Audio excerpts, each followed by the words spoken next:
वसुलीबाज वाजेंची प्रतिक्रिया ऐकल्यावर राजेश खन्नाच्या चित्रपटातलं ते एक जुनं गाणं आठवतं कि सच्चाई छुप नहीं सकती बनावट के वसूलों से, खुशबू नहीं आया करती कागज के फूलों से। आदरणीय देवेंद्र फडणवीस साहेब जे आरोप करत होते ते किती सत्य आहे हे स्वतः वसुलीबाज वाजे सांगतो। कोण आहे वाजे? श्रीमान शरद पवारांपासून उद्धव ठाकरेंपर्यंत सगळ्यांचा लाडका। म्हणजे लोकसभेमध्ये महाराष्ट्राच्या जनतेला ह्यांनी गृहीत धरत खोटं नॅरेटिव्ह, खोटा भ्रम पसरून मतं मागितली। आता विधानसभेत सुद्धा आपण या वसुलीबाजांना आपण मतं देणार आहोत का?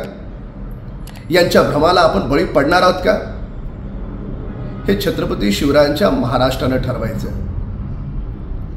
श्रीमान उद्धव ठाकरेंपासून शरद पवारांपर्यंत यांना सत्ता फक्त महाराष्ट्राला लुटण्यासाठी पाहिजे। साधा विचार करा, उद्योगपतीच्या घराच्या बाहेर जिलेटिनच्या कांडा ठेवणारा वाजे यांचा लाडका 100 कोटी रुपयाची वसुली पोलिसांकडून करत होते।